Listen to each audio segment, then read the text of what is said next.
Todo início de ano, diversas regiões do Brasil sofrem com fortes tempestades, que em alguns casos tomam uma proporção gigantesca, que acabam se transformando em verdadeiras tragédias, como o caso de Petrópolis, que por conta das fortes chuvas da última semana, sofreu com enchentes e grandes deslizamentos de terra.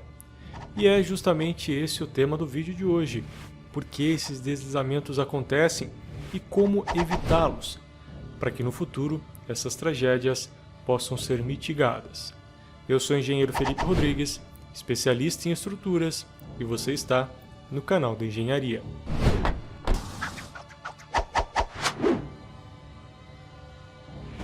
Deslizamentos de terras são muito comuns no Brasil, isso por diversas razões, desde o tipo de solo tropical, que compõe grande parte do território, como a topografia acidentada de diversas regiões.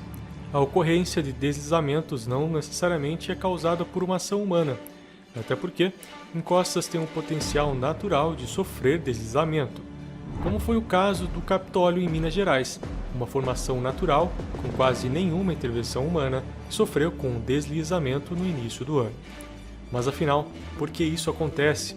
Antes temos que entender a composição do solo, que pode ser dividido em três fases: sólido, gás, no caso o ar, e a água. O estado desse solo depende da proporção entre essas três fases. Os espaços entre as partículas sólidas é o que dá origem à presença de ar e água.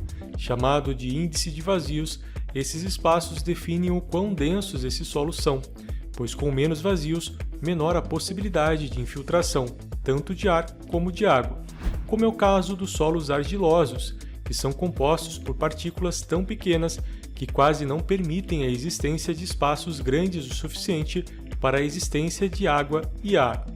Exatamente o contrário acontece com solos mais arenosos, que são compostos por partículas bem maiores com alto índice de vazios e possibilitam uma rápida infiltração de ar e água. O solo de Petrópolis é composto majoritariamente por um tipo chamado de latossolo vermelho ou amarelo, muito comum em regiões de encostas e relevos. É um solo extremamente poroso, com uma estrutura profunda que permite uma rápida infiltração. Outro fator a se entender é o comportamento das encostas, que nada mais são que formações, na maioria das vezes naturais, de relevos com inclinações muito acentuadas, que variam de 20 a 40 graus, que é a faixa de inclinação dos solos não rochosos capazes de se manter estáveis por conta própria. Solos com inclinações maiores só são possíveis graças à presença de vegetação, onde suas raízes servem como uma estrutura de confinamento do solo, aumentando sua estabilidade, além de absorverem ou redirecionarem grandes volumes de água antes de se infiltrar no solo.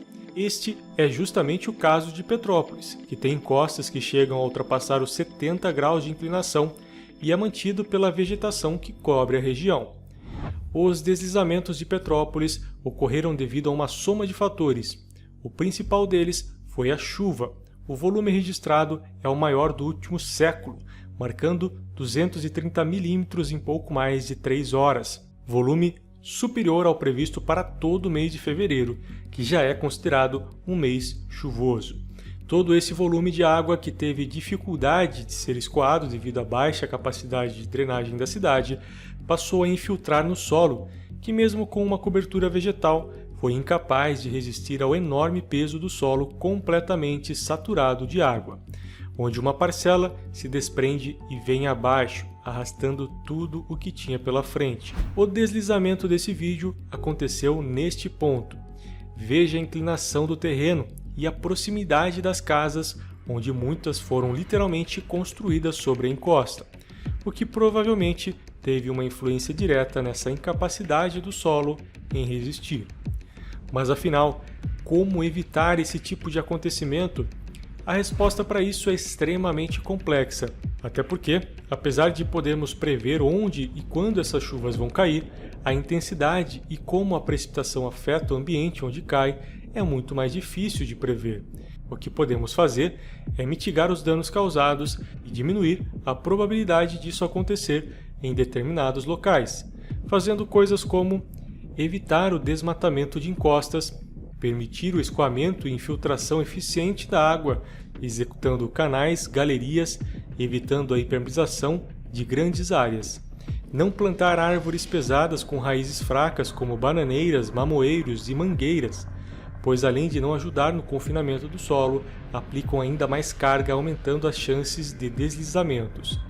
Evitar o acúmulo de lixo nos afluentes, que dificultam ainda mais o escoamento da água. E por último, mas não menos importante, não construir próximo e muito menos sobre encostas. Sei que a realidade do brasileiro é complicada e o problema da dificuldade de acesso à moradia força as pessoas a construírem em locais de risco. Lembre-se, encostas são naturalmente perigosas e são ainda mais quando são feitos cortes de terra e desmatamento para a realização dessas construções.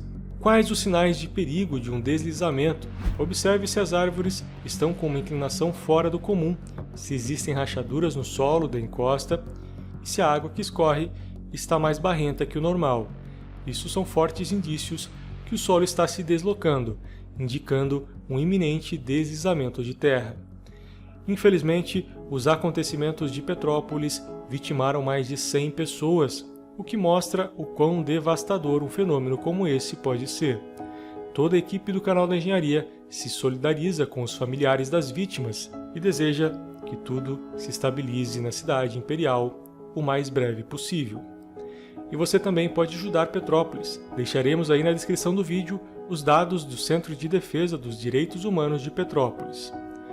O vídeo de hoje é isso. Se você gostou das informações, deixa o like e se inscreve no canal se ainda não for inscrito.